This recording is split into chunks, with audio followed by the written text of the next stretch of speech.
What is going on YouTube? Welcome back to another video. It's an exciting time, it has to be said. Today marks day one of the pre-prep priming phase. So that is the period of time before the start of prep where I need to find out where my body is at, right? And I'm not gonna lie, I've already started this. For the last 6 weeks, I've been really nailing down the tracking of my food to make sure that I know just roughly what's going in. The one thing that I've not been tracking involves this bad boy, and that is the expenditure side of things. So I have no idea what my daily steps are. I have no idea what my average output is. All I know is I train 5 times a week. I sit at my desk a lot, and I'm certain that as soon as I start moving more, the weight is gonna fall off me. And that's just one variable. Oh, honestly, I'm so excited for prep. So yeah, sit back, relax, enjoy today's video. Let's get into it. Obviously, got to start every video off with a bad boy coffee from the old Rocket. Bosh. A little over on the griddle, but we all have it. Look at that bad boy. Wow, sensational. Right, boys and girls, so it is very early on in the video. I'm obviously still having bloody meal one, but I'm gonna give you the most value out of this video, like right here, right now. And I'm gonna tell you how to do a pre-prep priming phase. And you know what? It doesn't even have to be prep. If you are wanting to lose weight or even gain weight or, force your physique in one direction or the other, please listen to this tiny segment of the video. So one thing that people really miss out on when they're starting a diet is they just won't look at where their body's at right now. Like your body looks the way that it looks based off of everything that you're doing right now. Yeah. So what you need to do in order to change your body is figure out where you are right now on a metabolic front. So what's going in food wise, what's your expenditure like, and then decide what way you want to go up from there. So you've got 3 options in my eyes. Number 1, you recomp and you kind of optimize where you're at. So look at the food that you're eating, look at the timings of the meals, water intake, sleep quality, expenditure, training frequency, all them variables, and then just try and make it better, right? Normally, I'm a big fan of saying 1% better, but if you're at 0, you can make it 50% better with very, very little effort. So you could hit, rather than just thinking I'm gonna stay under or hit a calorie goal, make sure that you're hitting a macro goal. If you're just like, oh yes, I have 1 bottle of water a day, sometimes it's more, sometimes it's less. Try and, standardize that. If it's sleep, make sure that you're going to bed and waking up at the same time. Going to bed at the same time, waking up at the same time. Very, very basic stuff, but can make a massive, massive difference to just your general health. So that's recomp. You've then got a deficit. In fact, no, let's do deficit final, because that's what I'm sure most people want to do. So then you've got weight gaining. How can we build mass? How can we get bigger? You've got to, again, standardize all them things and then look to have a sensical surplus. If it's alliteration, then it's obviously more scientific. So a sensical surplus, not eating stupid amounts, but eating enough of a surplus to be able to benefit recovery. Also, see that kind of improvement in composition in a, building muscle, not just getting fat. And your body just being in a position to fucking grow. Building a greenhouse is how I like to put it. And when we're building a greenhouse, we need to make sure that we've got the perfect environment for your tomatoes to grow. So your tomatoes are obviously your muscles. How can we create an environment for your tomatoes to grow super, super efficiently? Again, we can make sure that we're hitting our protein goal. And if anything, what would happen if we ate a little bit more than what we're aiming for? Carbs, prioritizing carb feeding around training, making sure that your appetite is nice and high so that you can push food to higher levels, as time goes on. There's just loads of things that you can manage to maintain the surplus, yeah? And then obviously, 3rd option is running a deficit. So this is probably what most people want to do right now. It's March. Most people are wanting to get a little bit more trim for summer. Well, again, you do what I've said. So figure out your starting point, figure out where your body's at right now. And then we're gonna figure out a delightful deficit. Again, alliteration, therefore more scientific. Rather than just going, right, I'm eating 2,400 calories a day, I'm gonna eat 900 calories per day. Yeah, that's it, yeah? Because then that puts me in a 1,500 calorie deficit. That means I'm gonna burn, God, 8,000 calories a week.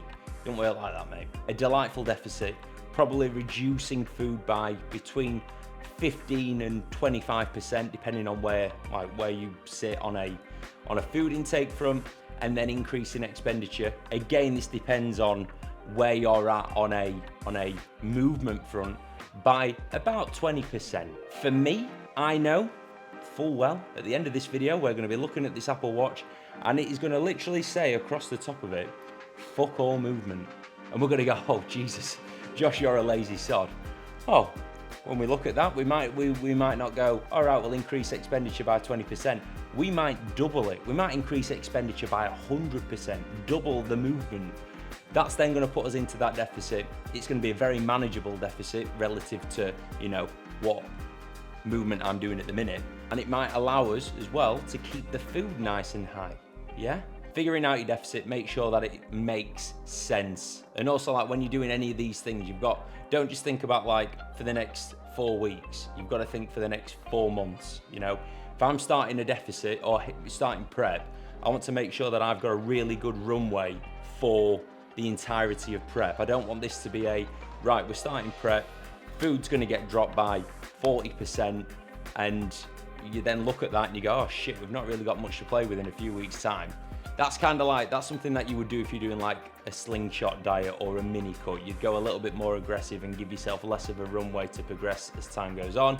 You don't need to worry about that. Or if you do, you know, fucking hell, drop me a message and I'll talk you through that. But yeah, they're the 3 ones: recomp, surplus, deficit. And if you sat there going, holy shit, Josh, this is really quite confusing.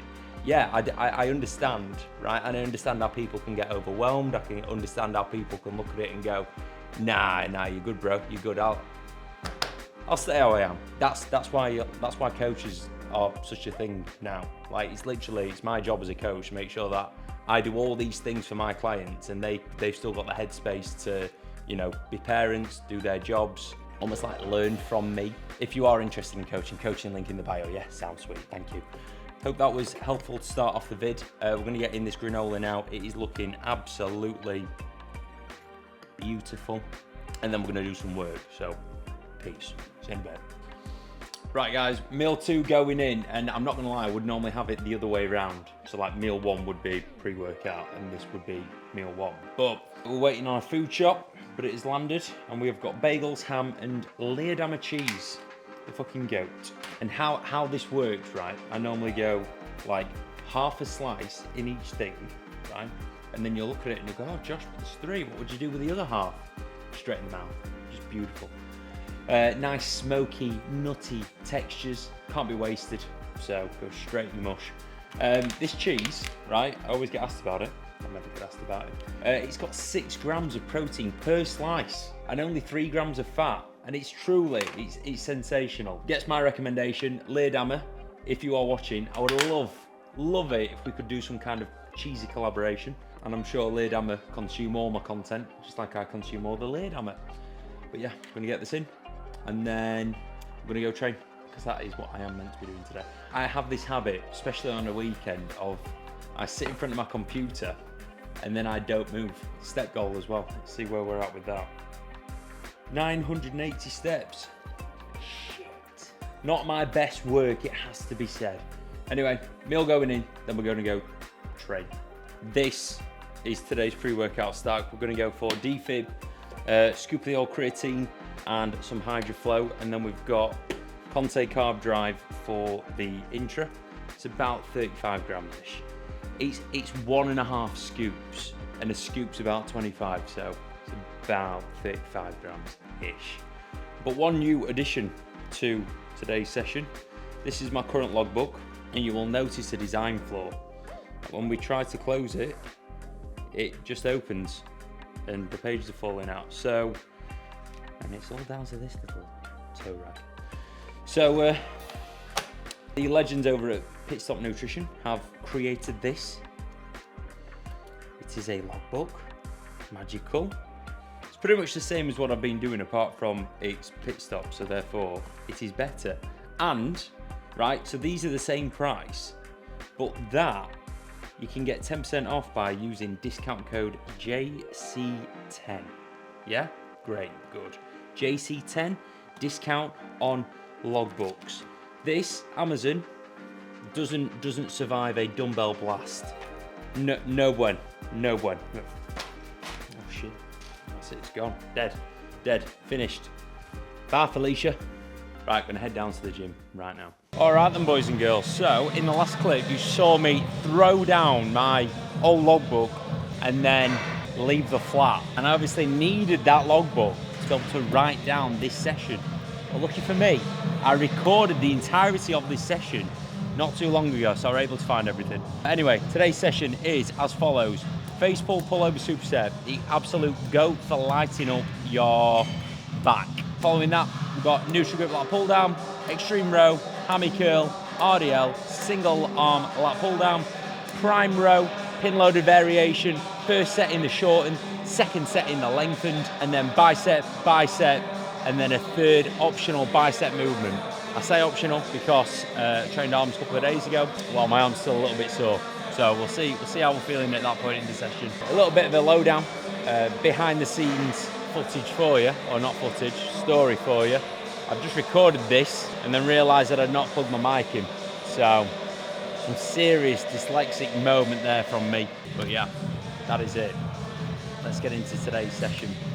I want to ask your honest opinions on something, right? I've done something different today that I've never done before. And I want you to guess what it is now, and I'm going to tell you now. Grey joggers. Never ever wear grey joggers in public, but today I thought, why not? You know, feeling a bit adventurous, a bit out there. Grey joggers are on. If you think they're a vibe, tell me. If you don't, please don't tell me because you'll kill my confidence.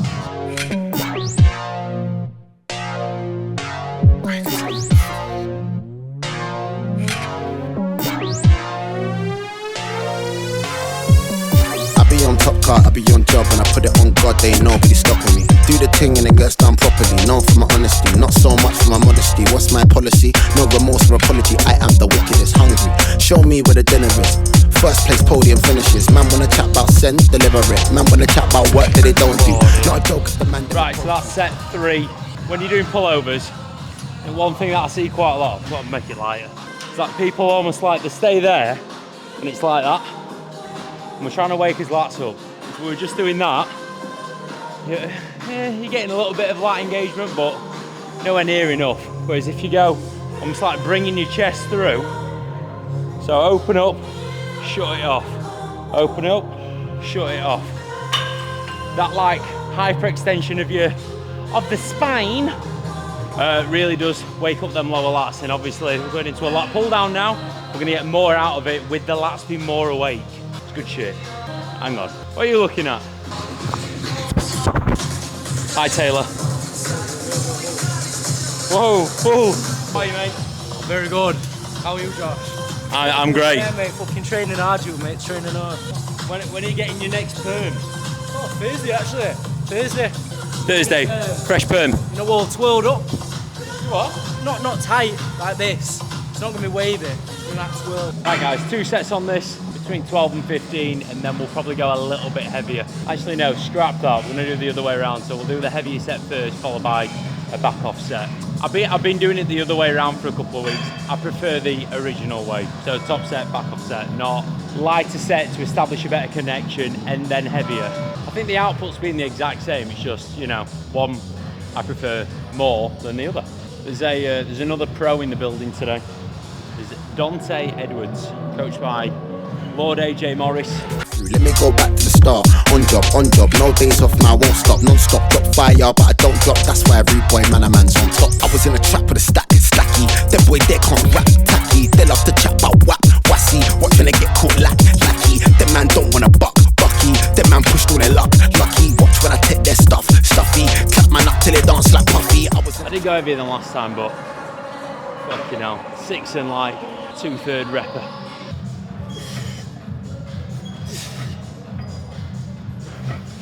Last time I did this, top set was 5 plates aside for 6, but I reckon Jack was spotting me a little bit too much, so it's kind of thrown me on my thought process on what the loading weight should be for today.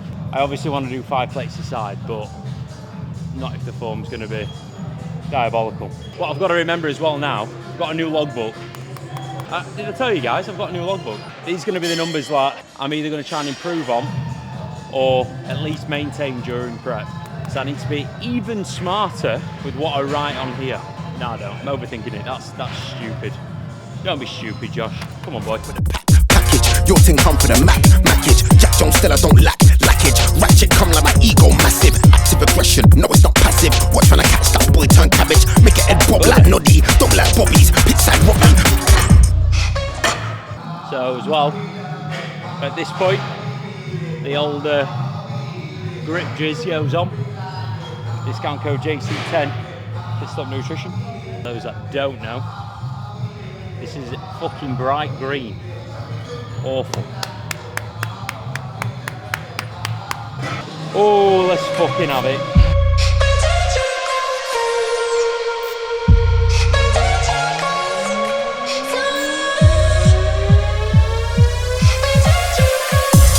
So antisocial, I don't give a fuck if it's global.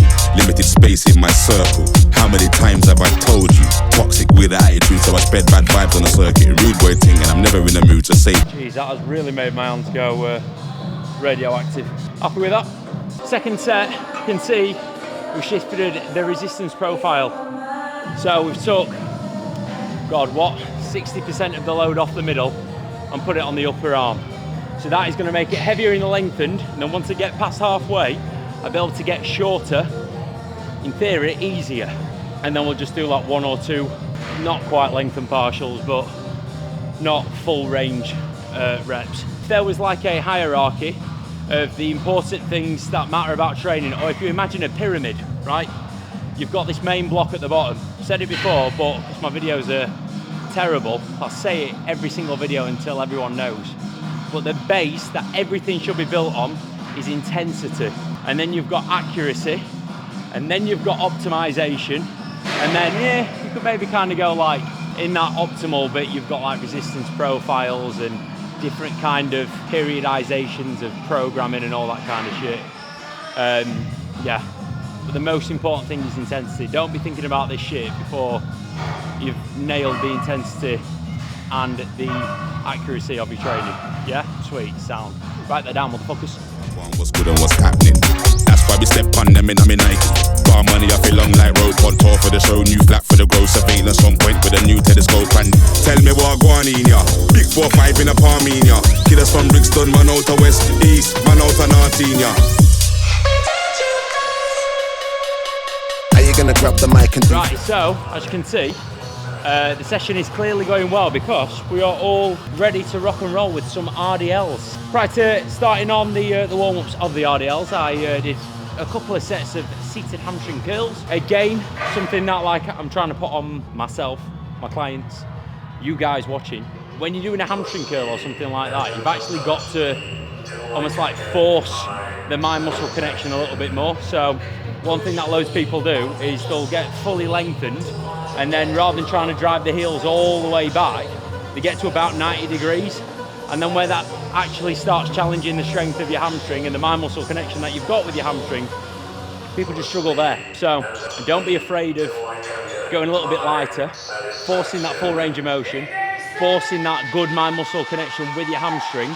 And then when you get into doing something like an RDL, you're actually going to have, you know, you're going to force some stimulation in the back of your legs. Rather than just like loading your lower back or your glutes and your quads, whatever, you're actually gonna get more out of your posterior. So yeah, tip of the day, establish that connection. Do you know what, that's a tip for anything. If you can't feel the muscle that you're trying to target, yes, there's going to be a couple of exceptions. For instance, pulling from the floor, you're not going to feel an amazing mind muscle connection. It's just gonna be really, really difficult. But things like a chest press or a pec fly or bicep curls, I'm going to say bent over rows, but again, that's one of them where you're just kind of ragging it around and hoping for the best. No, I'm joking. But look, there's loads of movements where you need to make sure that you are connecting with the muscle that you're trying to hit. Otherwise, you just simply will not grow. Promise you.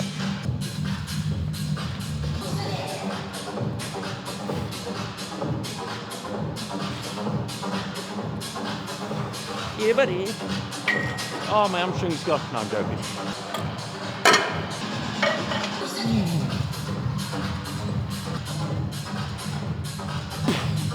Oh dear. I need to strap up. That was not clever. Grip jizz is good, but my grip strength ain't that good. So I've done 200 for 7 before, and that is a number that's in my head. I've not done this for 3 weeks, so we shall see how this goes. This could be a trip to hospital. Road all day, but when road comes to life, they go missing. When road comes to life, they turn victim. Little man, leave that knife in your Marjorie's kitchen. You ain't got after art. You don't wanna have to deal with the aftermath. Very few ways out and to start the pot. It's not a smoking thing when I spark across. Keep your eyes and ears to yourself. Being observant's bad for your health, and sharing too much is bad for your wealth. But we love to shine, we bust down watches, and we bust the 9 watts. Yours is ours, but mine is mine. Break your neck if you touch it, bust the rhymes. Oh, let's go. 4-7. Matched.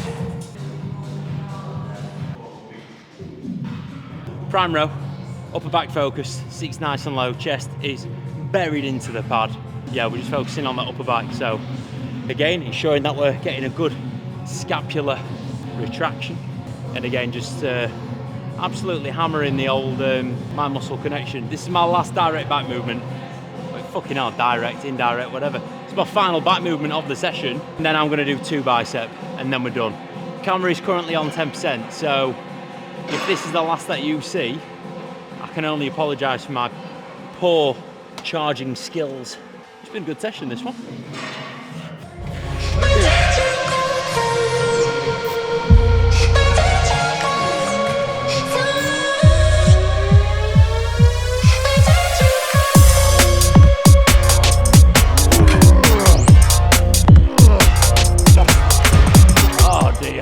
Right, one more set and then I'm done.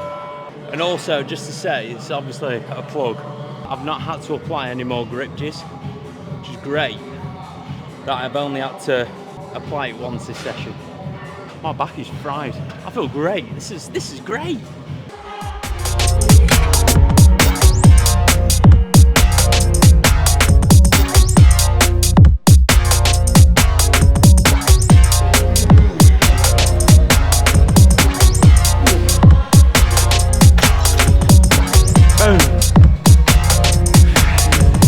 One more set, go for this EZ bar, then dumbbell curl, and then maybe like a run the rack of hammers.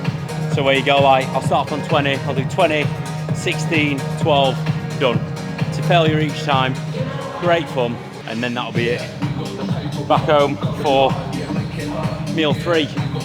And also for those that give a monkeys, steps, 3,634. Wonderful.